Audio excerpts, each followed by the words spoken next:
Chapter 19. Grayson drove up near the rear entrance of the casino. I was thankful to be out of his bedroom, but concerned about Dagor finding me. My curiosity about the vanishing money shoved those thoughts to the back. Grayson used his keycard to access the back door, leading me through the back hallways.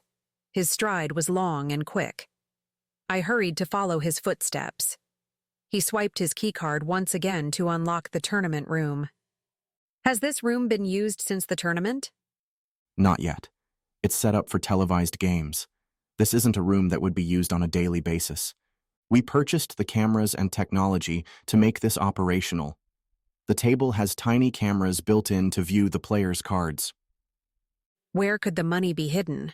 I pondered out loud. The money was piled on the table when the lights went off. They had to do it fast. Security was already on the way with the flashlights. We stood in the room, surveying the area. The poker table sat in the middle of the room. Audience chairs surrounded two sides of the table, and cameras surrounded the remaining two sides.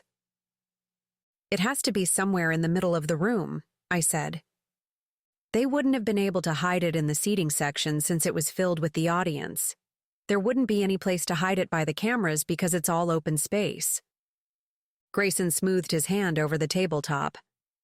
There aren't any marks or lines on the felt. If the table opened up, the felt would have been ripped or cut. I kneeled to inspect the carpet. My hand skimmed the floor, hoping to find a seam. After 10 minutes of looking, I gave up. I know it's in here. I can feel it. You can feel it? Yes, the universe is telling me it's here.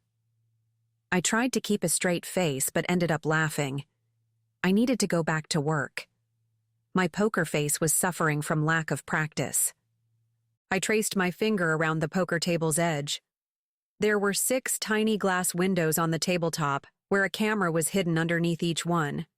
As the players place their cards face down on the table, the cameras show the viewers at home what cards each player has. How are these small cameras mounted? It's all wired underneath. I knelt and scooted under the table. I examined each camera mounted to the underside. The wires ran into a metal box located in the center. I felt around the box's rim. To make the money disappear, they'd had to be fast and quiet. This box was screwed into the table, which would make it tedious to unscrew, load with money, and screw back together. I sighed. Maybe the universe misled me. Come out from under there. Let's go home and sleep some more. It was a good theory. As I slid out from under the table, my head smashed into the bottom, jarring it loose. Bundles of $100 bills tumbled down. Ow! I rubbed my head. Grayson peered at me and the money. He shook his head. Only you could hurt yourself and have it be a good thing. The whole bottom of the table is fake. Look at this thing. It even has the wires and a metal box. They could stash the money quickly, Grayson said as he inspected the fake table bottom. With Caleb knocking out players left and right, it gave them an opening to maneuver under the table without being noticed. We need to move this money. I didn't think to bring a bag. Do you want to find one? I can stay here.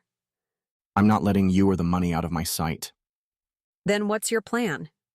To keep you safe, then dispose of this money. Don't you want to keep the money to give to the police? There's enough phony money floating around.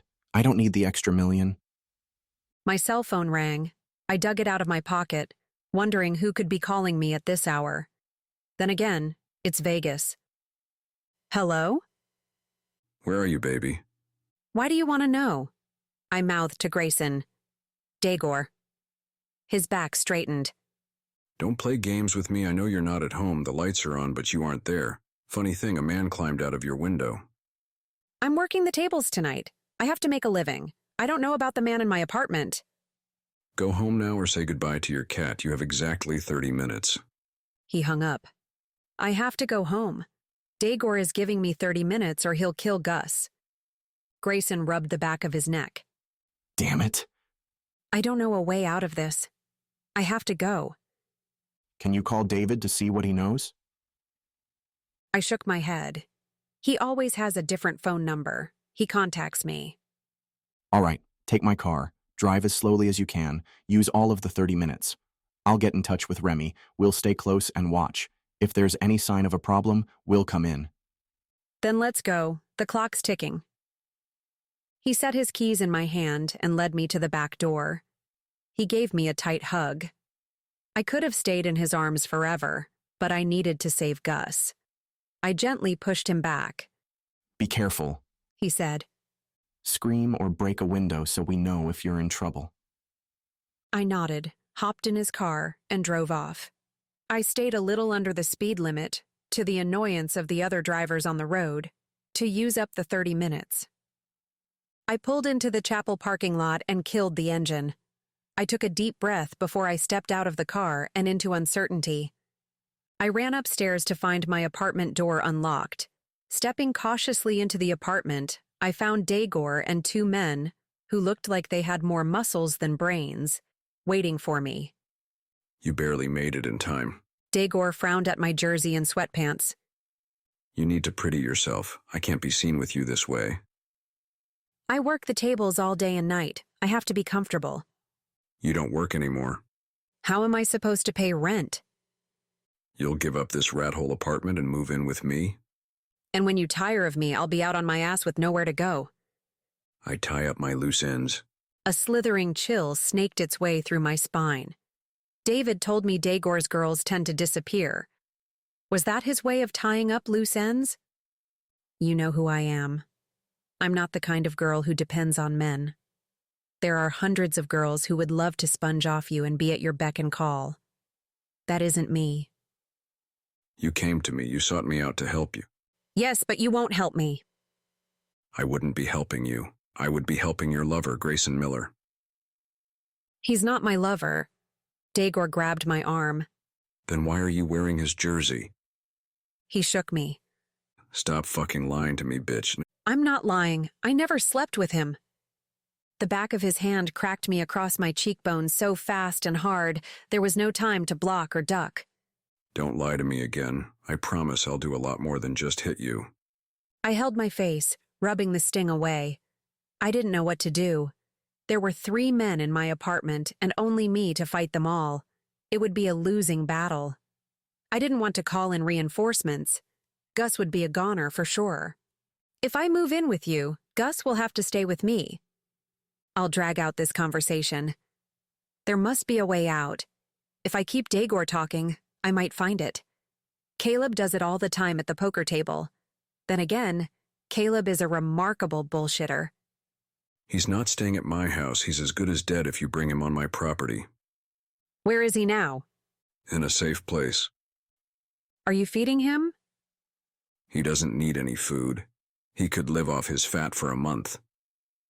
My hand clenched into a tight fist. Before I could register what I was doing, my fist had blasted Dagor's jaw with an uppercut. He staggered back. His 2 ogres restrained my arms and shoulders. Dagor rubbed his jaw. Fucking bitch. His hand balled into a fist and hurled toward me. My head snapped back and my eye burst in pain as his fist connected. I lunged at him, but the men held me back. I kicked at Dagor, nailing him in the groin. He doubled over in pain. One hand signal from Dagor, and the men dragged me out of my apartment. I kicked and screamed. They only tightened their grips. I tried to bite at their hands. One of them hit the back of my neck. I was momentarily dazed as they threw me in the trunk of their car, slamming the lid closed. I kicked and pushed the trunk, trying to get it to release. Being that it was a tight fit, my range of motion was severely limited. The car engine roared to life. This wasn't good. Dagor was already tired of me. I had to escape from the trunk before the desert became my coffin. I pounded, kicked, and screamed. My cell phone rang. I'd forgotten I had my cell phone. I quickly answered. Nadia, are you okay? You sound freaked out. Caleb, I'm freaking out because I'm locked in Dagor's trunk. Hang up so I can call someone to help me. Why are you in the trunk? Shit, the car stopped. Caleb, if I wind up dead, it was Dagor. I quickly turned off my phone, shoving it into my pocket. Meaty hands yanked me out of the trunk. Get in there. They shoved me into a small warehouse. It was dark. From the streetlight, I could tell the warehouse was empty except for a few scattered boxes. One man held me while the other patted me down. He found my phone, dropped it to the floor, and smashed it with his size 14 shoe. The other man released me with a shove. They slammed the door closed. Taking the light from the street with them, I was left alone in complete darkness. Do we need to stay? One of Dagor's oafs asked from beyond my prison door. She can't escape. Let's get the trash bags. We'll be back in a few minutes. Should we kill her first? We'll wait until she's in the bag. Less mess. I heard the car doors slam and the sound of tires crunching against gravel as they drove away. I reached out with trembling hands to search for the door. I couldn't see in front of my face, let alone a few feet away. It took 10 shuffling steps before I made it to the wall and found the door. I shook the door handle. It was undoubtedly locked. I had hoped one of the brain cell-challenged oafs would have forgotten. I wasn't going to stay there and let them kill me. I stepped a few paces back and hurled myself at the door. The metal door didn't budge, though my arm vibrated from impact. I held my arm in pain. I had to escape. A low growl came from behind me. I froze as I listened to the sound. The growl got louder. I backed into the wall. There was nowhere for me to go. I kicked my foot to deter the animal from coming closer. My foot connected with a chubby furball. Gus? Oh, God. Gus, are you okay? He grunted. I knelt with stretched arms to find him. He plopped down into my reach. Gus, I'm so sorry. If we get out, I'll give you hot dogs for a week. He groaned when I said hot dogs. He bit into my sweatpants and chewed as if they tasted just as yummy as his beloved hot dogs. As I pried my pants out of his mouth, he snapped at my hand. A noise outside the warehouse jarred my attention, giving Gus the perfect opportunity to seize my pants again. Nadia, are you in there? Grayson?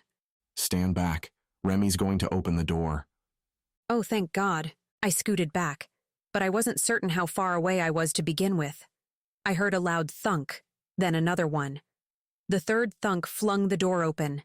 A flashlight blinded me. I squinted as 2 shadows closed in. Grayson grabbed my hand and led me outside. Don't forget Gus. Remy has him. We need to buy him something to eat. Dagor was starving him. We'll pick something up on the way. I noticed a Cadillac. Whose car is that? Remy's. He had to pick me up from the casino. He'll drop us off at my house. What about Gus? He can stay with us. Grayson hopped in the front seat with Remy. Remy deposited Gus in the back seat with me. Gus zipped over and squeezed in tightly under my arm. A heartstring tugged for him. He chewed on my pants the entire ride to Grayson's. I didn't have it in me to stop him. Grayson carried Gus into the house and deposited him on the sofa with a package of convenience store hot dogs. I didn't notice your eye in the dark. What happened? I reached up, wincing as I touched my swollen eye. Dagor punched me. How did you find me? We were following you the whole time. We made sure Dagor's goons left before we freed you. I'll get some ice for your eye. I sank next to Gus, petting him as he inhaled his food. He snorted with hot dog happiness. Grayson dropped in next to me with a small bag of ice. I relaxed into the cushions as he gently pressed the ice to my eye. What happened to you? David asked from the doorway. Dagor hit her. What did I miss? Grayson relayed the story to David while he continued to pamper my eye with ice. Where were you? He asked David. When Dagor showed, I escaped out of Nadia's apartment and raced over to Dagor's house. I thought I might be able to find Gus. I found a bunch of nasty evidence against him. He had extortion rings set up and kept handy mementos of his deceased victims. I bagged it all and placed a call to the police. I don't think you'll have to worry about Dagor for a while. I nestled into Grayson as David and he continued to talk. Not worrying about Dagor lifted a weight off my shoulders. The deep, rhythmic voice coming through Grayson's chest lulled me into a dreamy stupor. My eyes strained to remain open. Grayson moved his arm, allowing me to cuddle even more.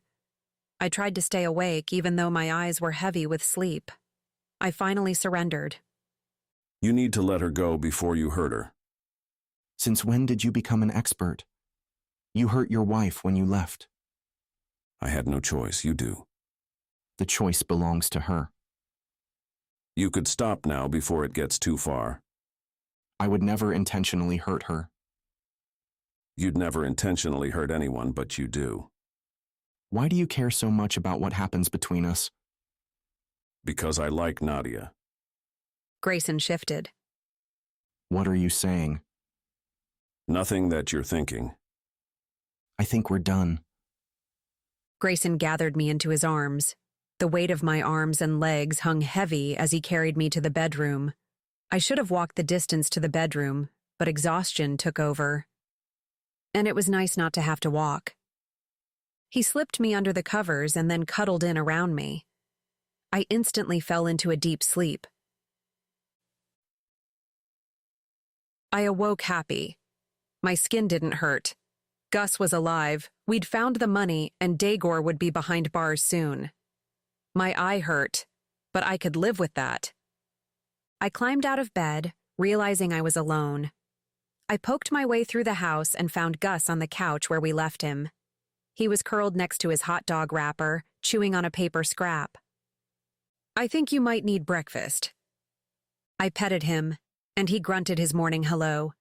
I threw the scrap of paper in the garbage and continued my journey through the house and into the kitchen. The house was deserted. Grayson must have gone to work. I was a little disappointed that he hadn't waited for me, but he had been spending a lot of time out of the office. I'm sure he was swamped with work. A nagging question pressed on me. Was this the end before it began? I ran upstairs to take a quick shower. I found some of Grayson's clothes to change into. I would head home to change into my clothes and then hit the tables. I'd stay away from Grayson's casino. It would give us both some space. And I needed real money, not counterfeit. I found Gus in the same spot on the couch. I tried to pick him up, but his butt drooped back to the couch. I ran to the kitchen and snagged the backup hot dog supply. Gus perked up when I waved one in front of his nose. He batted my hand to release the hot dog. When I yanked it away from him, he rolled over and stood with a stretch. Come on, Gus. Come and get the yummy hot dog. I led him through the house and out the door with the wagging of a hot dog. I pressed the garage door button to open it and tossed the hot dog onto the passenger's side of Caleb's Porsche. After Gus lumbered in, I shut the door and slid into the driver's side. We're going home.